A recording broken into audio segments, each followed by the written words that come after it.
Hi friends, welcome to our channel. Karthika Deepam serial next ఎపిసోడ్లో ఏం జరగబోతోందో ఈ వీడియోలో చూసి తెలుసుకుందాం. నా మీద ఒట్టేసి అసలు నిజం బయట పెట్టండి బాబు అని నిలదీసిన దీప అసలేం జరిగింది అని తెలుసుకోవడానికి ఈ వీడియోని స్కిప్ చేయకుండా ఎండ్ వరకు చూసేయండి. శౌర్య బాల్తో ఎగురుతూ ఆడడం వల్ల కళ్ళు తిరిగి కింద పడిపోతుంది. అప్పుడు కార్తీక్ శౌర్యని చూసి, ఏంటి దీప, శౌర్యకి నువ్వు టాబ్లెట్స్ వేయలేదా అని దీపని అరిచి వెంటనే శౌర్యకి టాబ్లెట్స్ని వేసి తనని నిద్రపుచ్చుతాడు. ఆ తరువాత దీప కార్తీక్ని ఎన్నిసార్లు శౌర్యకి ఏమైంది బాబు అని అడిగినా కానీ కార్తీక్ తప్పించుకుంటూ ఉంటాడు. అప్పుడు దీప ఇంకా లాభం లేదు అని కార్తీక్ చేయిని తీసుకొని తన తల మీద పెట్టి నా మీద ఒట్టేసి నా బిడ్డకి ఏమైందో అసలు నిజం చెప్పండి బాబు అని నిలదీస్తుంది. అప్పుడు కార్తీక్, ఇదేంటి దీప, ఇంత పని చేశావేంటి అని దీప తలపైన ఉన్న తన చేతిని తీసి, నీకేమన్నా పిచ్చి పట్టిందా దీప, ఇలా నీ మీద ఒట్టేయించుకుంటున్నావేంటి అని అంటాడు. అప్పుడు దీప, మరి నాకు వేరే దారి దొరకలేదు బాబు, ఇదేనా చేస్తే కానీ మీరు అసలు నిజాన్ని బయట పెడతారు అని ఇలా ప్రయత్నించాను.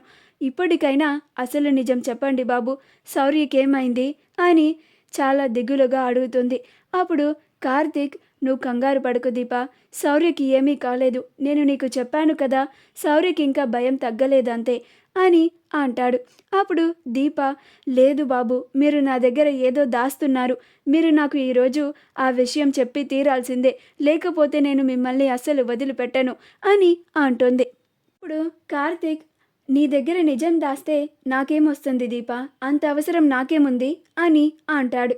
అప్పుడు దీప, మీకు నిజం దాసే అవసరం ఉంది బాబు, ఎందుకంటే శౌర్యకి ఏమన్నా అయితే అని చెప్పబోతుండగా కార్తీక్ దీప అని దీప నోటి మీద చేయి అడ్డు పెడతాడు. అలా అనకు దీప, దయచేసి శౌర్య గురించి తప్పుగా అనకు, శౌర్యకి ఏమీ కాకూడదు అని అంటాడు.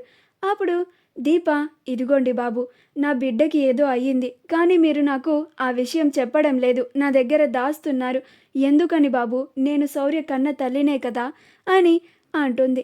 అప్పుడు కార్తీక్, నువ్వు శౌర్యకి కన్న తల్లివి కాబట్టే నేను ఈ నిజాన్ని నీకు చెప్పలేకపోతున్నాను దీప, ఇది నీకు తెలిస్తే నువ్వు తట్టుకోలేవు, అందుకని ఈ నిజం నీకు తెలియకపోతేనే మంచిది, అందుకనే నేను ఇలా చేస్తున్నాను, దయచేసి నన్ను ఇంకా బలవంతం చేసి నన్ను ఇబ్బంది పెట్టకు దీప అని అంటాడు.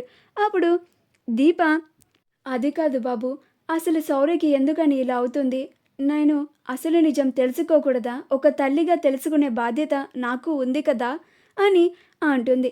అప్పుడు కార్తీక్, ప్లీజ్ దీప, నువ్వు ఇంక ఈ టాపిక్ని ఇక్కడ వదిలే, శౌర్యకి మనం టాబ్లెట్స్ని వాడుతున్నాం కదా, శౌర్యకి నయం అయిపోతుందిలే, నువ్వు ఏమీ దిగులు పెంచుకోకు అని అంటాడు. కాకపోతే నువ్వు గుర్తుపెట్టుకోవాల్సింది ఒకటే, శౌర్యకి నువ్వు టైం టు టైం టాబ్లెట్స్ని వేయాలి, సిరప్ని కూడా వేయాలి, ఇది మాత్రం అస్సలు మర్చిపోకు అని అంటాడు. అప్పుడు దీప, ఈరోజు ఇలా జరిగిన తర్వాత కూడా ఇంకొకసారి అలా అస్సలు చేయను బాబు, టైం టు టైం నేను శౌర్యకి టాబ్లెట్స్ని వేస్తాను బాబు, సిరప్ని కూడా వేస్తాను, నా కళ్ళకి చెప్పలాగా చూసుకుంటాను, ఇక నుంచి శౌర్యని చాలా జాగ్రత్తగా చూసుకుంటాను బాబు అని అంటుంది.